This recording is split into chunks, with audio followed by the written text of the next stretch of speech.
Ladies and gentlemen, could you please take your seats? We're going to get the program started. I'm going to say a few words first about a problem that is one of the most outrageous and dangerous problems we have in America today, and it's the problem of sanctuary cities. I'm going to briefly outline where sanctuary cities came from, what they look like, the consequences for Americans, and most importantly, how we will end sanctuary cities under a President Trump.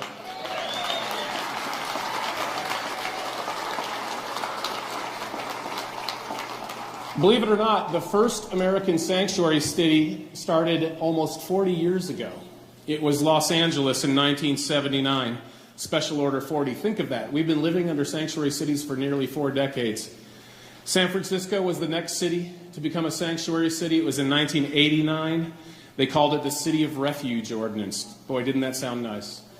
Then New York City, the same year in 1989, became a sanctuary city. It was called Executive Order 124. And it barred New York City police officers from calling the INS directly and telling them about illegal aliens they encountered. That order was put into place by Mayor Ed Koch in 1989, and it was reissued by Mayors Dinkins, Giuliani, Bloomberg, and de Blasio. Now, most sanctuary cities fall into 2 categories: don't ask and don't tell. The don't ask cities are like Los Angeles, and they prevent police officers from even asking a person if he's an illegal alien. Even if all of the evidence points to the fact that he's talking to an illegal alien, the officer still can't ask.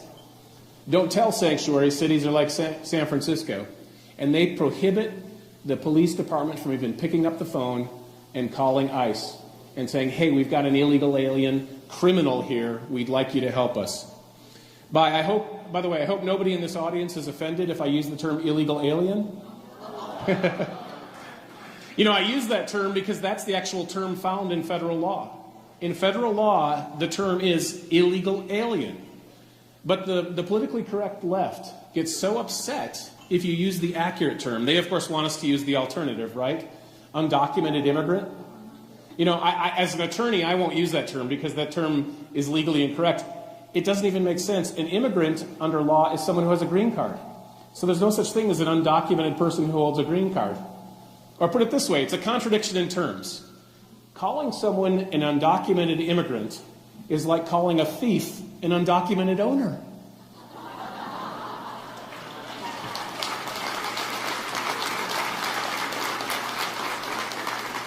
Anyway, back to sanctuary cities. So we had this huge problem.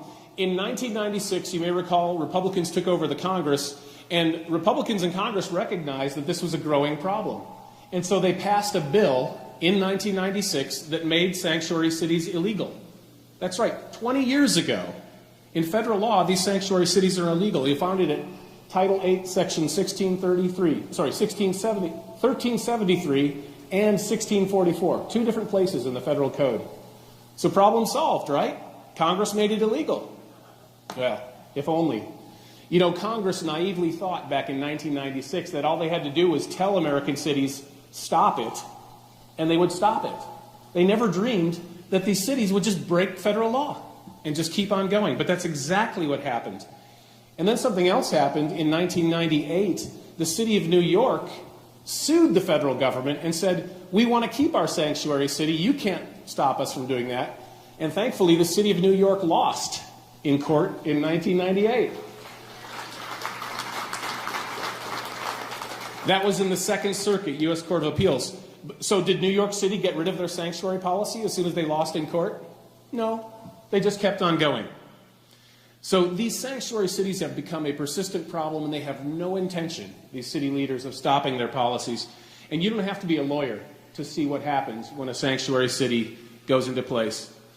When you have an illegal alien who's arrested for a drug conviction or some violent crime, is the phone picked up and is a call made to ICE? No.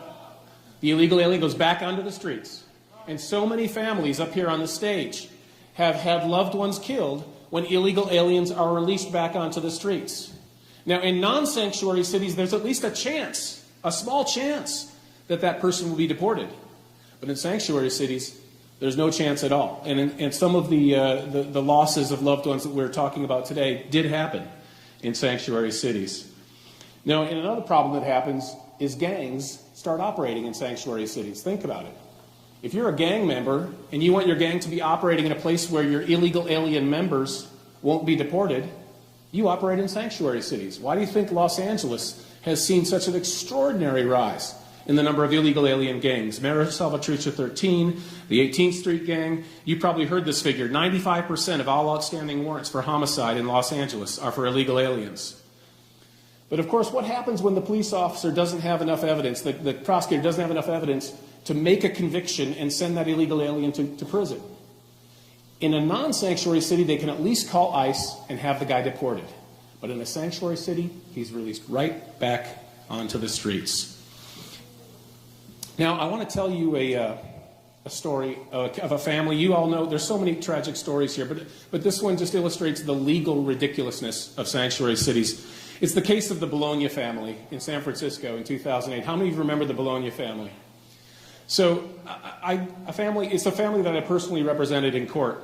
On June 22nd, 2008, Anthony Bologna and his 3 sons were driving home from a family picnic on a Sunday afternoon after church.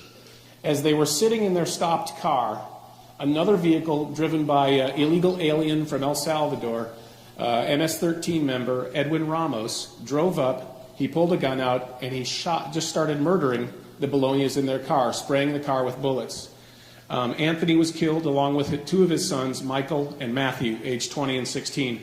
A 3rd son, Andrew, who was aged 18, survived the incident miraculously, but saw his father and 2 brothers killed in front of his eyes. The killer, Edwin Ramos, had been in and out of San Francisco police custody at least 3 times for violent crimes, not small crimes, serious crimes. But every single time, the SFPD was prohibited from picking up the phone and calling ICE. And if they picked up the phone in the case of this guy, ICE would have put him at the top of the list because he was a gang member.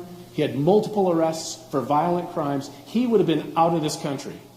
But instead, on the 3rd occasion, which was 2 months before the killing, they didn't pick up the phone and call ICE. He was released back onto the streets, and then this terrible incident happened. If San Francisco had not been a sanctuary city, he would have been either in federal detention or he would have been already on his way back to native El Salvador. And those 3 people would be alive today. And the same can be said in so many cases. If something had been done to enforce our laws, so many of the loved ones of people here would have been alive today. And so there is a direct connection between the enforcement of our laws or the non-enforcement of our laws and the loss of our loved ones. And that has to stop. The losing of our loved ones has to stop.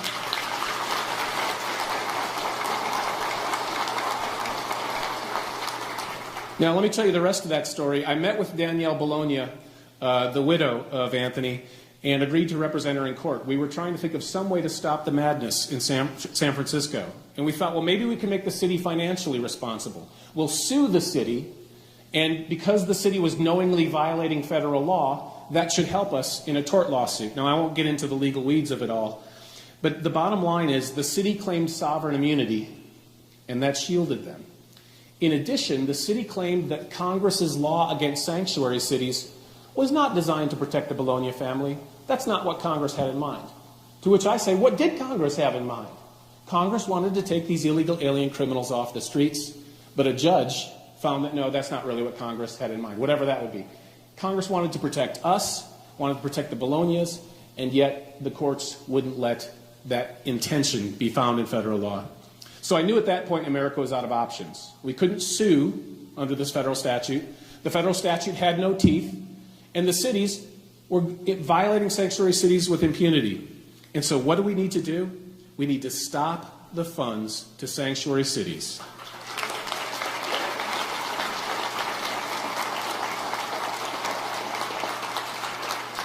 We need a change in the law to help a future President Trump do just that. A change that would specifically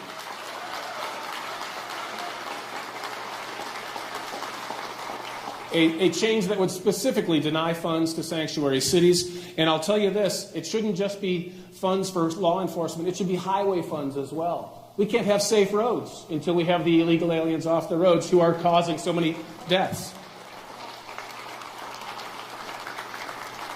So over the past few years, there have been a couple of bills in Congress to try to do that, but they got nowhere. Why? Because there wasn't anyone in the White House pushing for it.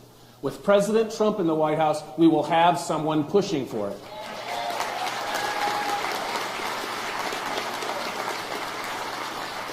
And I'll tell you this too, there are some things that a president can legally do with his executive authority to start cutting off those funds even before Congress acts. I know that President Trump will look for every legal option he has to stop the money and stop the sanctuary cities from feeding at the federal trough.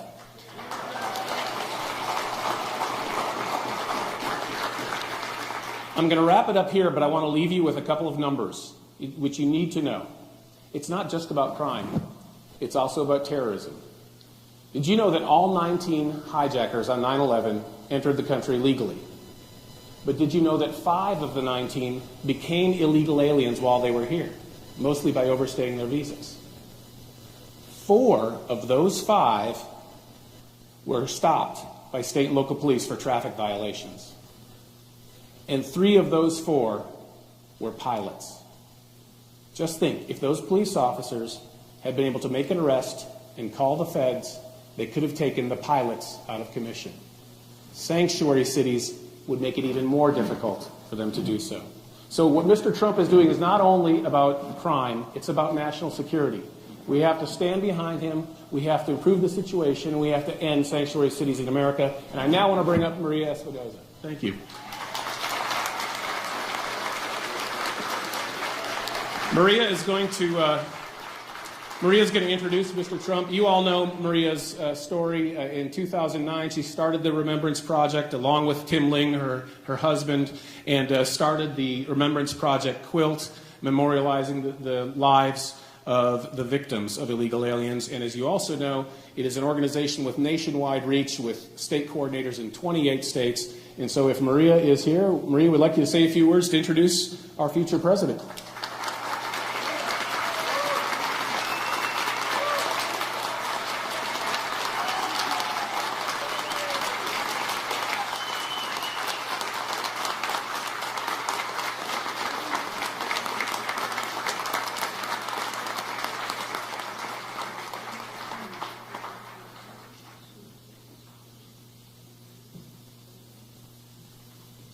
One moment, folks.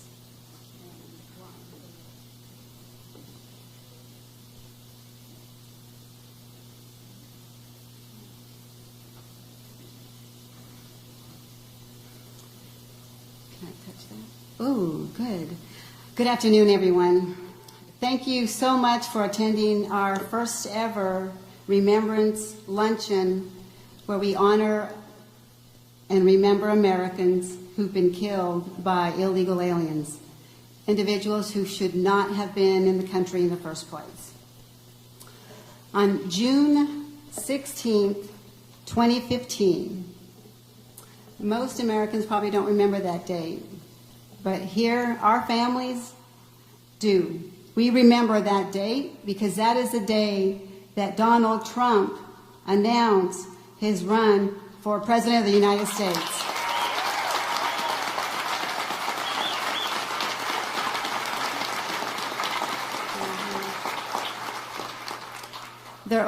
There is only one candidate who spoke the truth. There is only one candidate who reached out to our families, our stolen lives families, America's most forgotten families.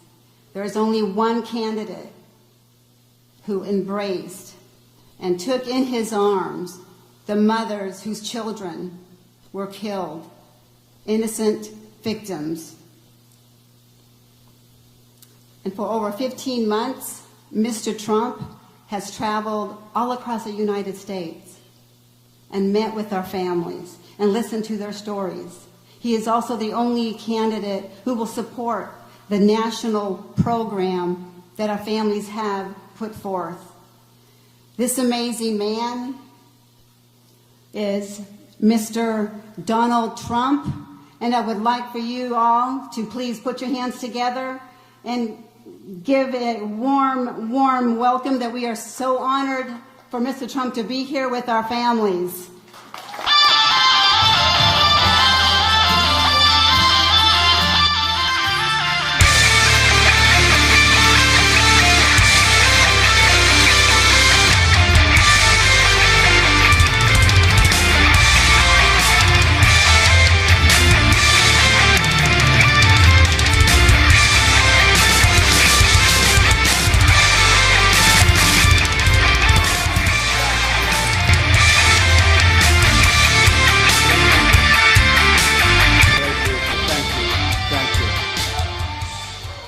thank you, Maria, for the introduction. It's beautiful. And for the work that you and your organization do to honor these stolen American lives, and that's what they are, stolen American lives, and to advocate for justice on behalf of all American victims. We thank you, and thank you, folks. What you have to go through is unbelievable. I'm honored to be here today and to shine a national spotlight on a group of victims who have been forced, and I mean truly forced, into the shadows. Your stories are not featured in the news. You have no demonstrators taking to the streets on your behalf. You have no special interest taking up your cause. And the politicians ignore your cries for help. But I never will. I will never.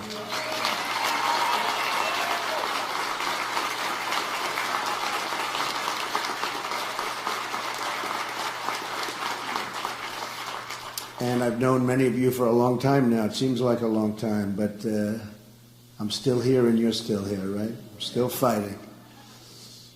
I've met many incredible people during the course of this campaign, but nothing has moved me more deeply than the time I've spent with the families of the Remembrance Project. The folks in Remembrance, by the way, are doing such an incredible job.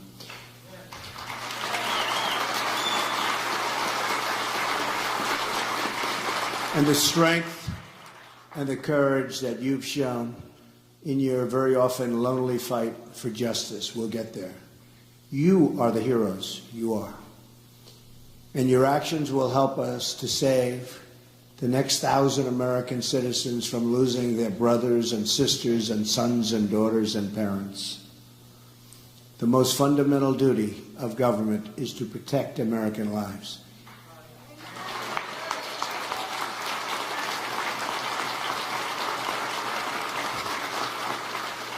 Anyone who fails to understand this is not fit to hold public office.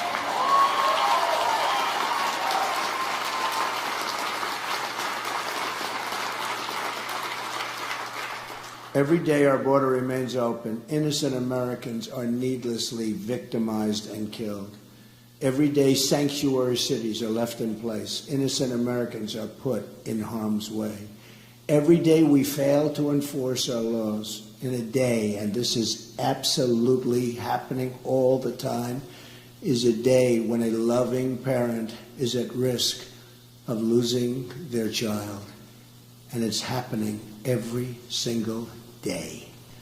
All across this country, dining room tables have an empty seat at the family table because our government abandoned its duty and failed to enforce its basic laws. There are a lot of numbers in the immigration debate. I've been talking about it for a long time. And obviously people agree with me because you see what's happening, you see the numbers, you see the polls, you see what's going on at the rallies. A lot of people agree with me. Almost, it seems everybody agrees. You almost say, what's not to agree with? But let me give you what's not to agree with. But let me give you the most important number of all. That most important number of all is the number of American lives that is acceptable to lose in the name of illegal immigration. Let me tell you what that number is. 0, 0.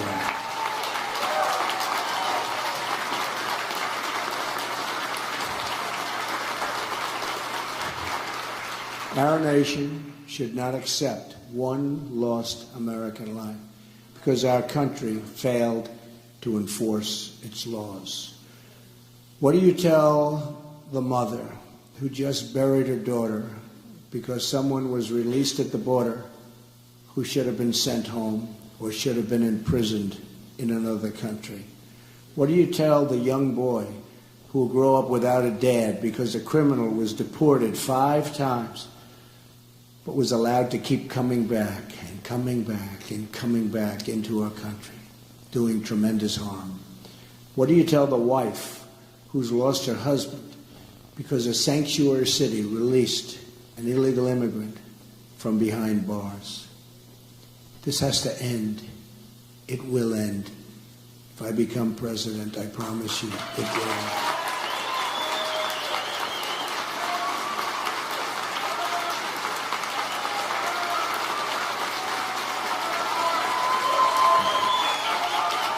Thank you.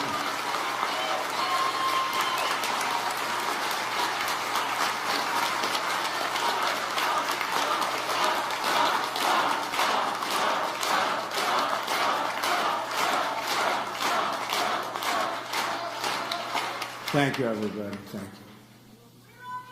Thank you. I love you. We love everybody in this room. Special, special people.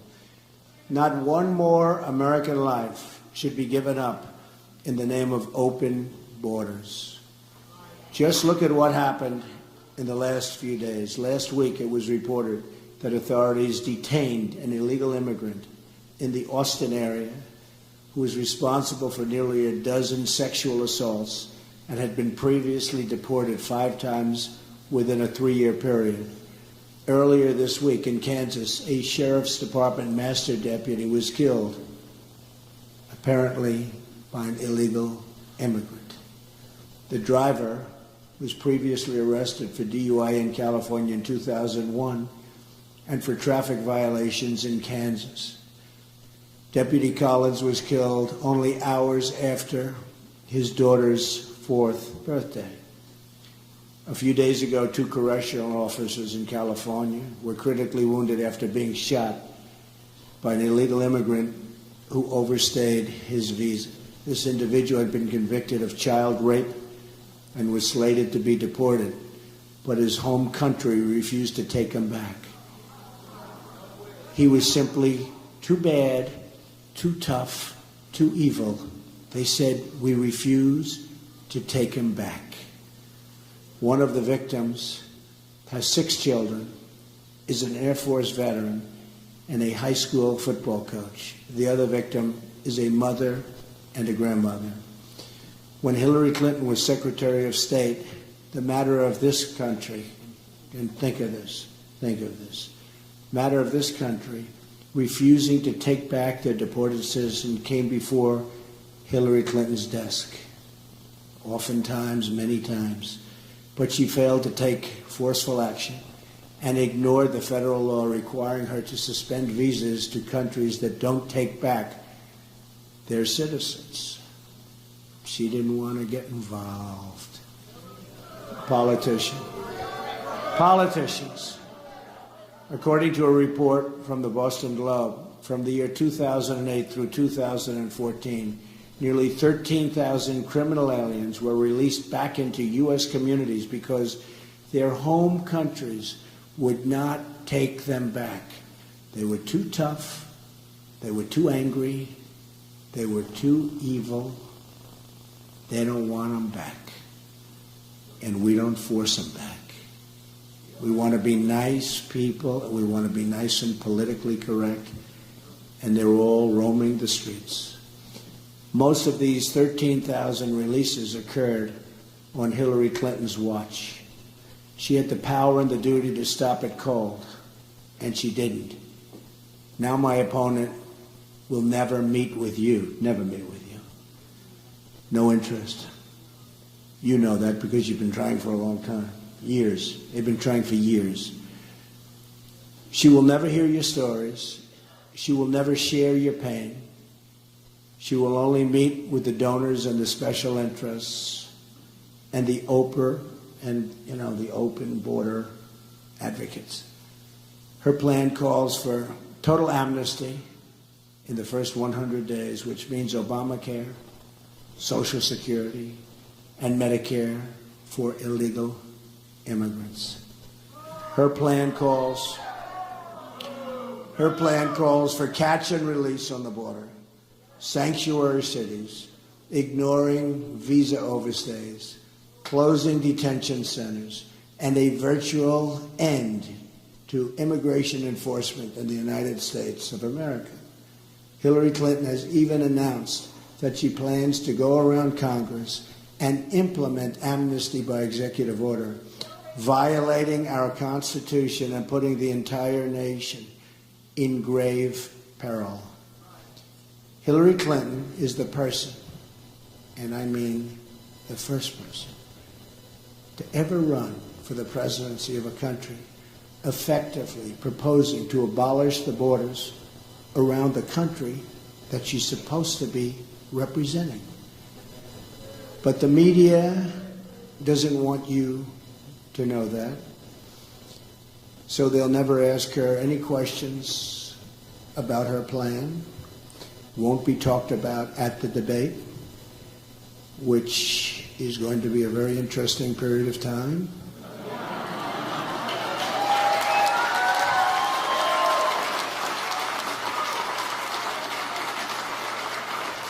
Like how she'll afford to give lifetime welfare and entitlements to illegal immigrants, or how many people will be victimized because of the illegal immigrants that will be released from federal custody, right at the border or inside of the border. She's not asked to explain what she'll say to the American workers who lose their jobs when she prints out millions of work permits for those here totally against the law, many of whom have very, very substantial problems. Your cause and your stories are ignored by our political establishment because they are determined to keep our border open at any cost. To them, your presence is just too inconvenient. That's all it is. It's an inconvenience. But help is coming. I'll tell you that. Help is coming.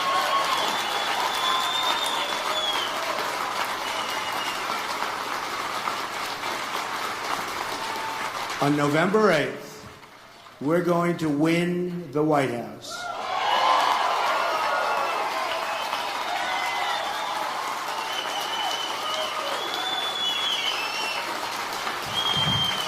And we are going to deliver justice for every American family and every single American victim. You know what that means. You know what that means. Together, we will save American lives and prevent the next 1,000 American parents from suffering the same fate as the people in this room today. Their loved ones will not have died in vain, believe me. They will not have died in vain. Since 2013 alone, think of this. Since 2013, the Obama administration has allowed 300,000 criminal aliens to return back into the United States and its communities. These are individuals encountered or identified by ICE, but who were not detained or processed for deportation. According to the federal government's own data, there are more than 2 million convicted criminal illegal immigrants inside of the United States right now. 2 million. Then we wonder, why do we have such crime? Why do we have such violence? And this is true violence. This is violence like most people have never even heard of before. However, this figure does not include the many individuals who have committed crimes but escaped justice, fled the jurisdiction, or were otherwise never caught. And many of the folks are in that position where you even sometimes know who they are, and yet they're never caught. We're going to catch them. We're going to catch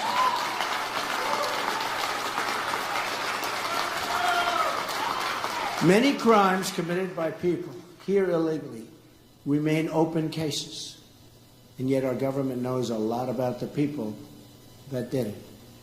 But they don't go after them. They've killed people. They don't go after them.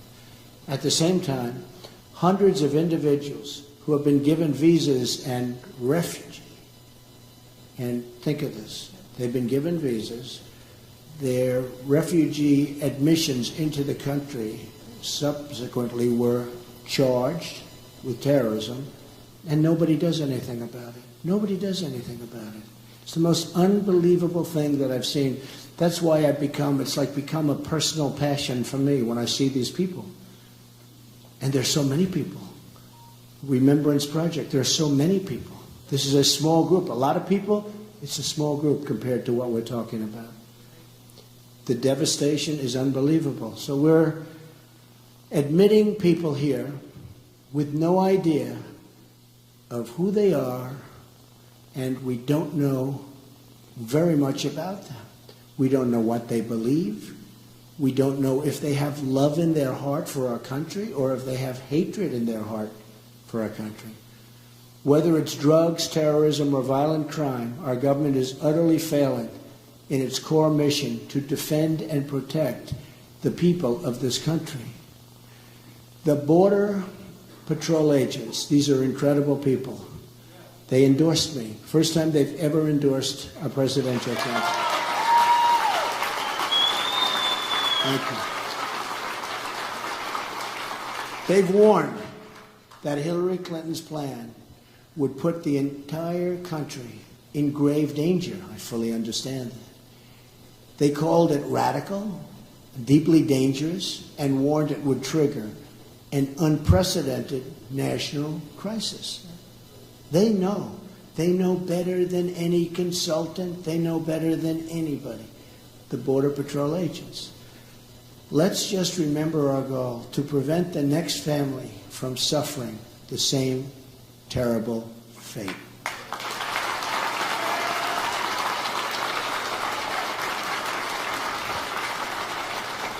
That is what is at stake in this election.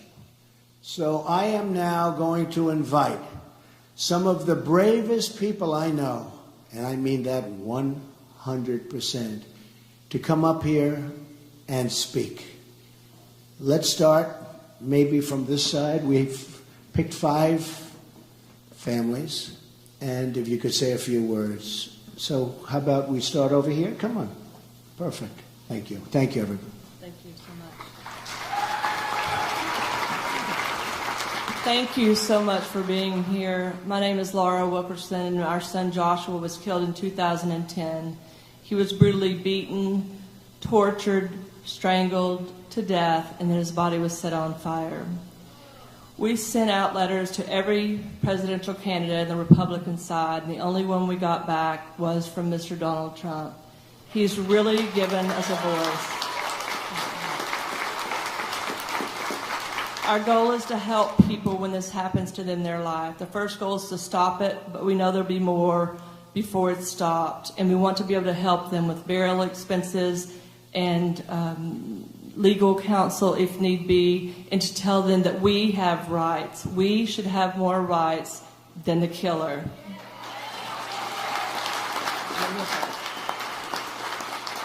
I also just want to say that if we are all deplorables, we are doing something right.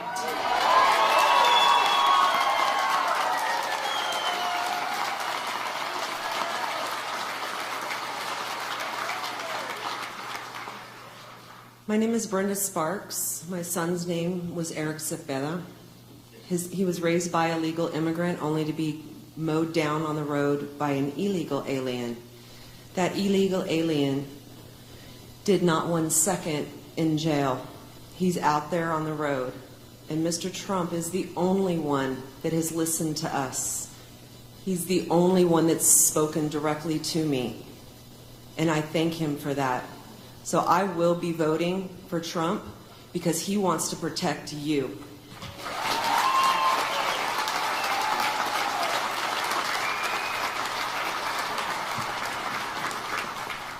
My name is Julie Golvach, and my son Spencer in the Following new developments out of Philadelphia this hour as well. There's an ambush.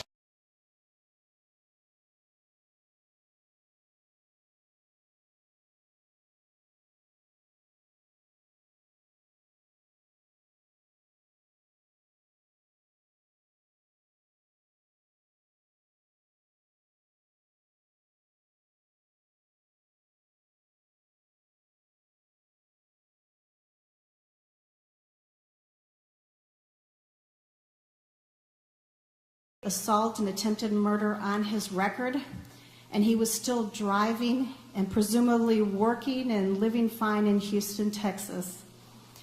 Fortunately for our family, a sheriff's deputy came at the end of the shooting spree and put an end to the shooting spree and to the illegal alien so he could continue on with what he was doing. So, thank you very much. Hi, my name is Agnes Gibbony. My family legally immigrated to the United States after trying 3 times. It took us 13 years. We came with a job contract. Thank you. My father had a job contract. We had to sign a legal document stating that we would not apply for public assistance. And the ironic thing about it is an illegal alien murdered my son, my only son, who had been previously deported.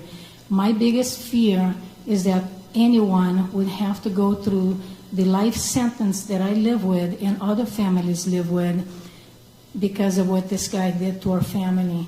I would never have the chance of having my son tell me happy birthday. Next month is my birthday, and all I want for my birthday is a new president, Donald Trump.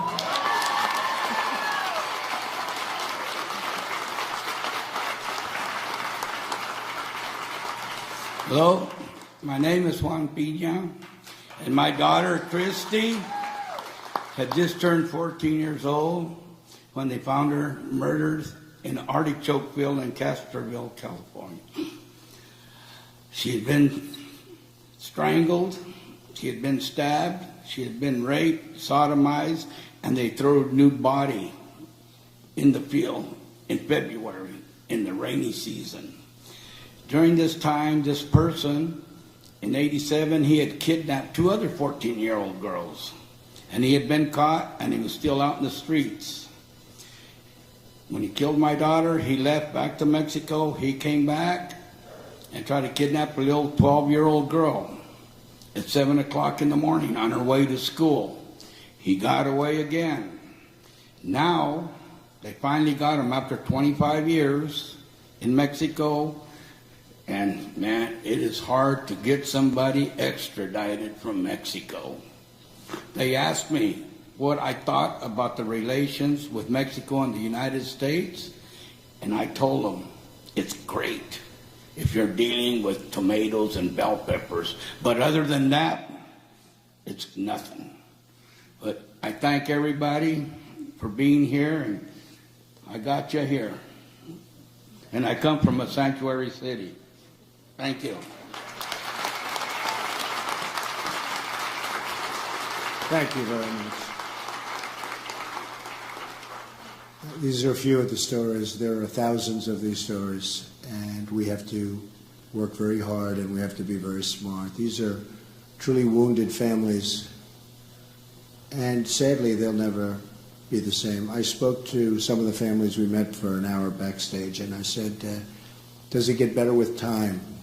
And they actually said, it doesn't, and sometimes it gets worse with time, which is something that's incredible. So I just want to thank all of the folks. It's great, brave people.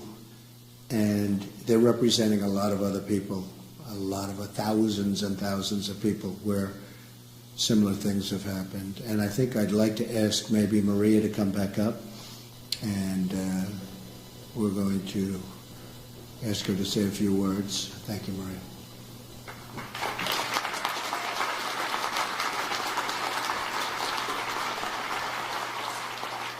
Again, thank you all for being here, and please stay involved. And for all the families here, we're going to make a presentation. Tim, will you make that? Yes. Mr. Trump, in honor of the work that you have done for these families and families across the country, and the work that you're going to do as President of the United States of America, I present this plaque representing the loved ones of the families who've been killed by illegal aliens who are here with us today. And with that, we say, from the Remembrance Project and the families who have lost their loved ones, and those who have not yet, but unfortunately will, lose their loved ones to illegal aliens, we present this memorial to you. Thank you. Thank you very much.